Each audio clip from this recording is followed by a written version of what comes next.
Hi, how you doing? This is the Gamertron and welcome back to the Gamertron Show. Now, I have a confession to make. I have been overly harsh on Call of Duty lately. Now, even though I have stated this in the past, and I will continue to state this, that Call of Duty is not the worst thing ever, and it does not warrant all of the hate. It does warrant some hate, but not all of the hate that it usually generates from the gaming community. However, I myself have been getting caught up in the Call of Duty hate bandwagon for a number of reasons. So before I get to the actual title of this video, let's get all the negativity and all the bullshit about Call of Duty out of the way first. Yes, the yearly releases are bullshit. It oversaturates the market, it adds a layer of staleness and repetition that bores and annoys consumers, and to top that off, it's obviously only done for the sake of greed on Activision's part. Yes, the in-game done-on-purpose lag in the multiplayer is absolute bullshit, no doubt. It is the sole reason I do not even attempt to play the multiplayer online. If I'm ever playing Call of Duty multiplayer, I'm playing it with bots. The in-game lag controversy surrounding Call of Duty has been up and about for a while now, and it's getting more and more people's attention,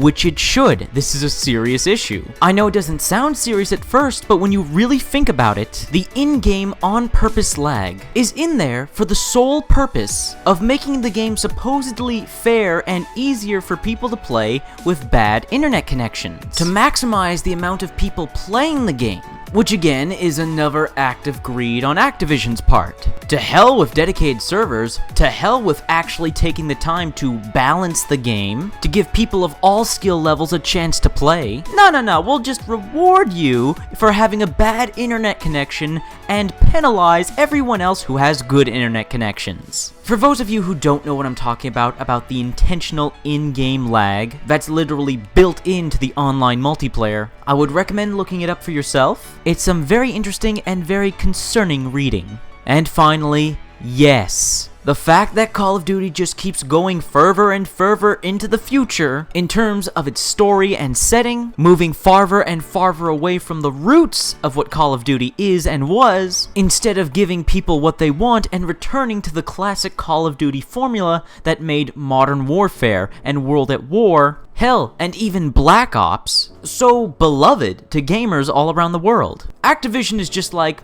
we need to innovate and make the next new Call of Duty seem brand new and attract audiences. I know, let's just go even further into the future. More jetpacks, more robots, more sci-fi tech.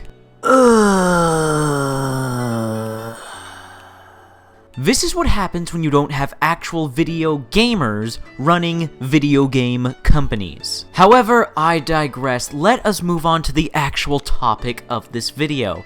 Now, even though all of that bullshit that I mentioned earlier, all that negativity, all that bullshit, all that stuff that is wrong with Call of Duty at present is there, Call of Duty really isn't the worst thing out there. I mean, the Call of Duty games, even Ghosts, the most disliked Call of Duty game to date, even that game, Call of Duty Ghosts, isn't technically a bad game.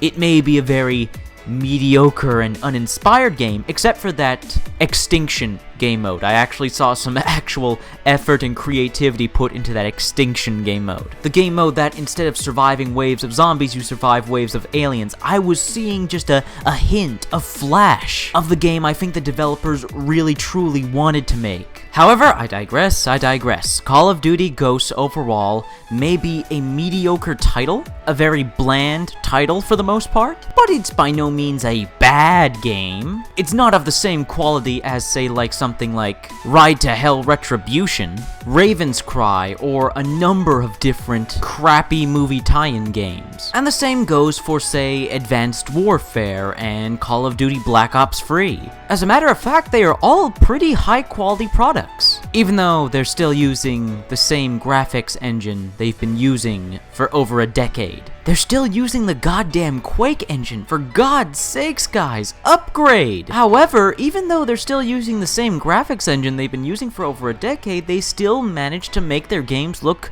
actually pretty decent, pretty good looking games. Maybe an over 10-year-old engine, but I'll be damned if Advanced Warfare and Black Ops 3 aren't good looking games, even though there are some muddy textures here and there. When it comes to the gameplay, Call of Duty has always had that beneficial aspect of just being pick up and play. The Call of Duty games do not require a lot of muscle memory or skill. It's a very simplistic twitch shooter, the overall series, while more recent games like Advanced Warfare and Black Ops 3 have added some more, let's say, interesting and slightly dynamic mechanics. Even those dynamic mechanics like the exosuit in Advanced Warfare and your cybernetic upgrades in Black Ops 3, they are also pretty simplistic for the most part. The Call of Duty games have always been simple shooters that you can get into. There are admittedly quite a few different first-person shooters where it takes you a while to get a hold of the mechanics. With any new Call of Duty game, however, in less than an hour, bang, you know how to play the game. And I honestly do believe there's something commendable about that. Making a game that has a lot going on, but is still simple and easy to play for anyone of any skill level, whether you're accustomed to first-person shooters or just getting into them, you're new to shooters, Call of Duty is that shooter series that's effortless and uncomplicated to access, and I do appreciate that. Also, come on guys, let's admit it, the Call of Duty games do have some cool stuff in them. They've got some really cool action-packed set pieces in the single-player campaigns. They got some cool multiplayer maps. They got some really cool and fun-to-use weaponry. The games have a lot of features that, surprisingly, a lot of other AAA games just don't have. You would think that out of all the things other game developers and publishers rip off from Call of Duty, they would at least rip off the huge amount of content the Call of Duty games have. Which again, is something that is to be commended. The Call of Duty games, every new Call of Duty game launches with a fair bit of content, justifying the $60 price tag. I mean, Call of Duty really isn't the worst thing ever. They aren't the worst video games ever. They aren't the worst first-person shooters ever. But again, as I have said before in previous videos, and live streams and discussions, and just all over the place, I've said this on the internet. I will say it again here for this video. The reason so many of us are pissed at, and to some extent hate, Call of Duty is because out of all the video game franchises in the world, all the amazing franchises and IPs, Call of Duty is the game series that releases year after year and is able to sell millions upon millions of copies. And we all have that game. We all have that favorite game or favorite game series that we love that we wished sold that many copies, that was that popular, that mainstream, that talked about. We wish the games we loved got the same attention Call of Duty got. And it really is such a shame that there are gamers out there that literally play nothing but Call of Duty and EA Sports. It really is such a shame that there are literally millions of gamers out there that play only two game franchises. The dude bro gamers, as the community has labeled them. It really is a shame that these dude bro gamers won't give other franchises a try. I mean, imagine how beneficial it would be for gaming as a whole if the millions of gamers that play nothing but Call of Duty and EA Sports actually bought the latest brand new sci-fi shooter, the latest brand new horror game, the latest brand new point-and-click adventure story game. Imagine how many companies would flourish. Imagine how many more games would get so much better support if these gamers that limited themselves to just Call of Duty actually opened up and branched out. And I think, honestly, that is the root of the disdain towards Call of Duty. That out of all the games out there in video gaming, of all the science fiction and fantasy, of all the shooters and RPG video games out there, it's Call of Duty that ended up appealing to the widest audience. And it's a damn shame, it's a real damn shame.